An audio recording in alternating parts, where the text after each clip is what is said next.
At the heart of our struggle to maintain and strengthen a democratic way of life are the nation's schools.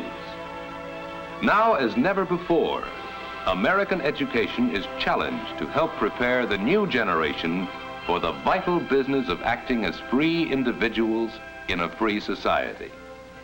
The public continues to expect certain immediate results from our schools. Whatever else, my children ought to know when and where important events happen. Teach them the facts. In my opinion, make them strong and healthy. My kid ought to do better than me. Why, they ought to be taught to read and write good English. There has always been this rich variety of individual demands. But nowadays, almost every adult agrees on one basic goal for all students. Schools ought to turn out good citizens. Yes, good citizens. That's right. Absolutely. This country always needs good citizens. Teaching students subject matter in democratic situations that develop better citizens is being done more and more in alert school systems. This school happens to be in Michigan, but it could be any other school anywhere. Any school where parents and teachers are concerned about how and what their children learn to prepare them for citizenship. Let's ask some questions. There's Arthur Davis. Not his real name, but it'll do. Teaches American history. Been doing it for years. Let's talk to him. Excuse me, Mr. Davis. We've heard fine reports about this school and about the good things that you and your students have been doing. Can you tell us something about how and why you came to use your present method of teaching? Well, that's a pretty big order. I might tell you how I first became interested in trying it out. It's fairly typical of our other teachers' experiences. Our staff for some time had been aware of the limitations of its teaching methods. Through considerable reading, committee work, discussion, experimenting, and in meetings with parent and civic groups, we tried to find the answer. The authoritarian method, with the teacher dominating, we felt wasn't the answer. Letting the students do as they pleased, the laissez-faire method, also was inadequate. Neither method produced the best citizen. We discovered, as others have, that the answer sprang from the very nature of our democratic society. In essence, it's to use teaching methods which will produce better citizens while teaching subject matter. Teaching methods which develop and draw upon the knowledge, skills, and attitudes of all the students. Our first problem was to find a workable definition of the characteristics of good citizenship. The Detroit Citizenship Study gave us one of the best answers.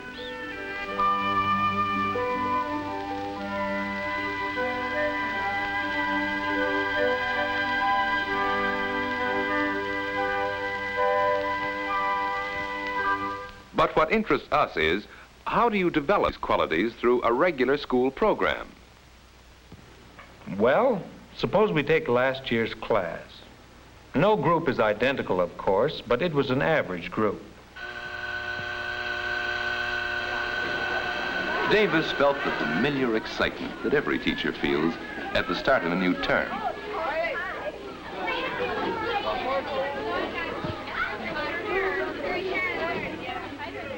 Following my pre-plans rather closely, the first few days were spent on orientation, getting to know each other's names, backgrounds, and hobbies. Learning is best accomplished among friendly youngsters, acquainted with each other. This is my friend Warren Smith over here. You know, I brought him to school with me today, but he's a dummy. He won't learn anything. All right. We talked a little about what we learned in other social studies classes and took several tests to determine how much knowledge of American history the students already had and what their interests and attitudes were. There were the usual number of personal problems that with the democratic method could be adjusted. Helen, shy,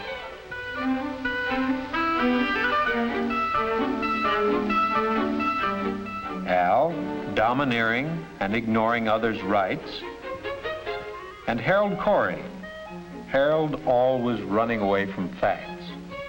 Harold's attitude, for instance, was apparent when the class was choosing among various ways by which the class could be conducted: authoritarian, laissez-faire, or democratic.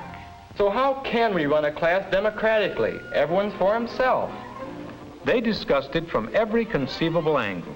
Then they voted against the autocratic method, with the teacher dominating, against the laissez-faire method, with the students doing just about what they pleased.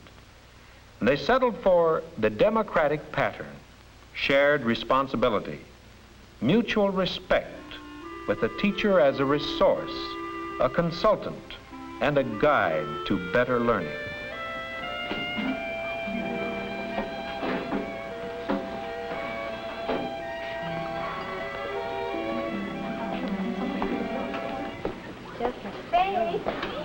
What do you think? About what? Oh, I'm not sure. Do you think we learn as much by letting us kids run the class? Oh, we're not going to run it by ourselves. Mr. Davis is going to help. Well, I don't know. I sort of like what he said, getting everybody's ideas and talking over what we want to do. I think it's fair, and I think we'll learn more. Come on, let's go. They'd begun to see some of the possibilities of working together democratically, to share responsibility, and set up goals for the year, choose topics to study, to find answers to problems, to think critically, share and discuss findings, and finally evaluate their accomplishments and discuss together ways of improvement. Harold had been against trying out the new method, but he was popular enough to be elected class chairman. Shared responsibility continued with the election of a secretary. The chairman led the discussion and set up goals. Of course, I had helped by suggestion now and then, and mostly the steps were to read and think individually. Then for each student to make his own list of goals. Next, their ideas were combined and refined in small groups. Finally, the whole class and I got together for discussion. The outcome was this: from the study of American history, they wanted to achieve the following goals: To become a better citizen. To learn how to read and write better. To understand our American way of life. To learn how to solve problems. To understand the United States as a major power in the world today. Parents continued to keep in touch with what was happening, and occasionally one would be more impatient than the others. Isn't all of this a waste of time? After all, your job is to teach American history. Orientation really doesn't waste time, Mr. Corey. You'll find these students interested in learning because they had a part in making the decisions. Okay, but when did you get around to studying history? Well, our next steps were what you would probably call studying history. We selected our first topic for study in the same way as we had established our goals. First, I presented background material and ideas. Then individually, they read and did some thinking. Then discussed topics in small groups. Finally, we arrived at a consensus through class discussion. We chose as our first general topic what democracy means to me. Out of our discussion on the main topic emerged several problems. How did democracy get started and develop? How important is democracy in the world today? How does democracy differ from other forms of government? What contributions have the outstanding leaders made to democracy? How can democracy be improved in our city? Each student voted for the problem he wanted to work on. 4 problem groups were formed, and a chairman and recorder selected in each. The groups began by filling in work plans. I worked closely with each group. This step was a test as to whether the groups could work democratically. Sometimes they got into trouble.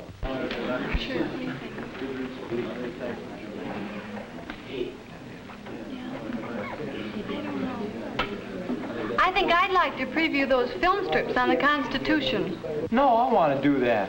I know how to work the projector. Now, wait a minute. Why can't you both do it?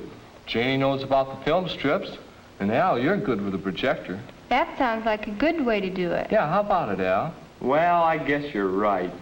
I'll try it. The influence of the class gradually was causing Al to respect others. A second group was doing as well. They'd seen the importance of individual responsibility. Now, who's going to report on Jefferson? Oh, Helen, you took a trip to Monticello last summer. How about it? Oh, I'm not sure I could do it. Oh, sure you can. You could use your snapshots, and I'll give you a hand with it. Helen's self-confidence was being bolstered. In time, she'd make a fuller contribution. The third group, however, was tussling with our local skeptic. Mr. Davis, we're not getting any place. Well, what seems to be the trouble? Can't seem to get started. In spite of what Harold Corey has to say, we still think we have some democracy in this town. No, we haven't. We just think we have. All politicians are crooked. Everything's fixed. What are your facts, Harold? We just know, that's all. Everybody knows it.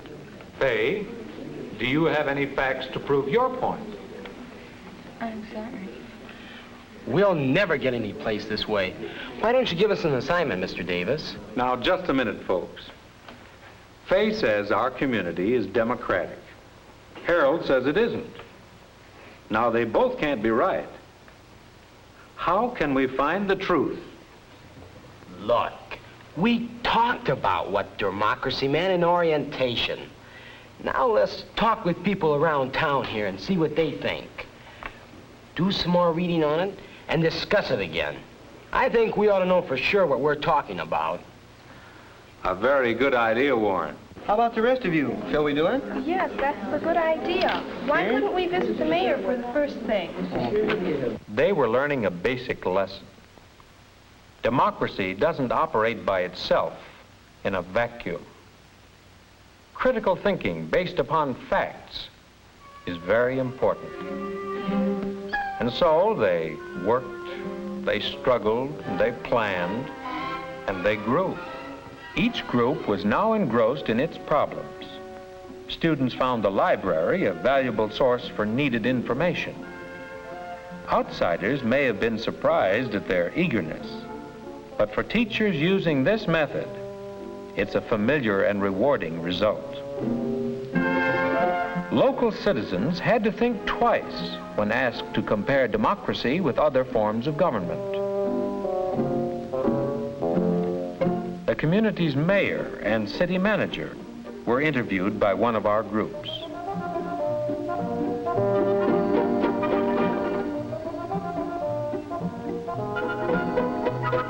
Harold was introduced to an exciting new world of facts.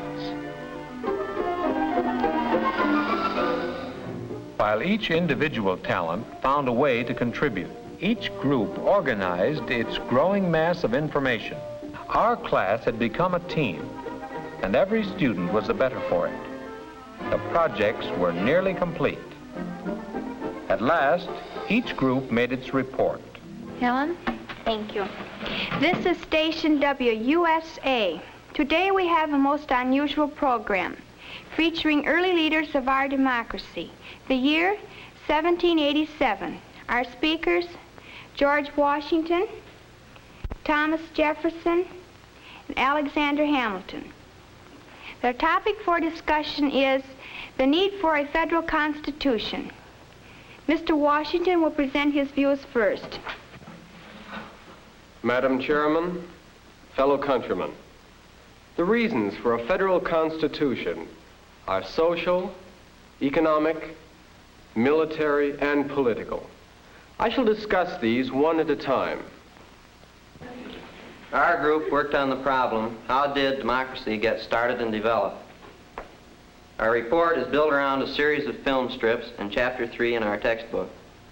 Jane Cook will introduce the first film strip and lead discussion, while Al will run our projector.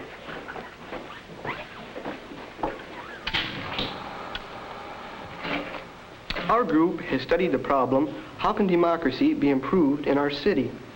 We couldn't all agree, so we decided to give individual reports and to invite two leading citizens who could talk with us, Mrs. Hoyt and Mrs. Emerson. Mrs. Emerson, chairman of the League of Women Voters, will suggest how young people and adults can work together to improve democracy in our city. Mrs. Emerson? Mr. Chairman and members of the class, our organization is concerned with this matter. We're glad that you are discussing it in class because, you see, we need citizens who not only talk about democracy, but who are willing to work to improve it. Harold Corey will report what he found out from the mayor. Harold? At first, I've got to admit, I thought I knew all the answers to this problem.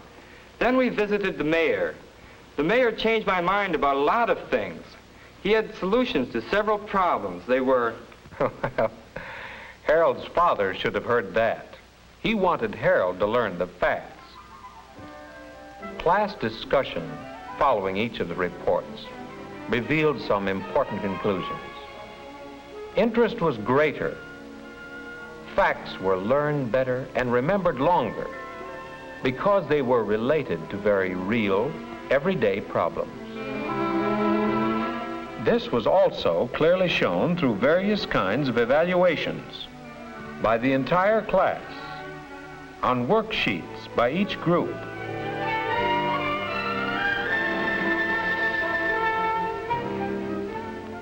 by taking several kinds of achievement tests.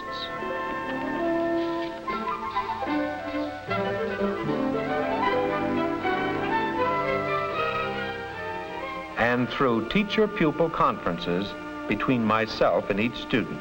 Al, I've just been looking over your progress sheet. Tell me, why didn't you evaluate yourself on respecting rights of others? How do I rate myself on that? I never thought about it much till I got in this class. I don't know what to do about it anyway. Well, you already have done something about it. I have? Certainly. You've recognized that you have this problem. That's the first step towards improvement. Well, I have listened to people without interrupting them. Good. What else could I do? In conferences like this one, I could gauge the extent to which my students were improving. Gradually, in the give and take of the class sessions, Al had begun to develop more respect for the rights of others.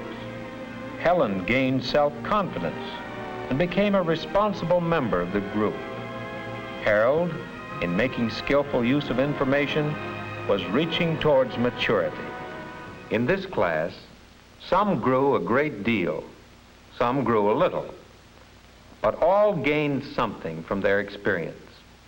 A last question, Mr. Davis. Can other subjects be taught this way? They certainly can, and many are.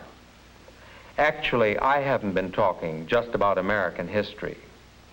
I've described a democratic method of teaching which can be used to varying degrees by any teacher on any grade level in any subject.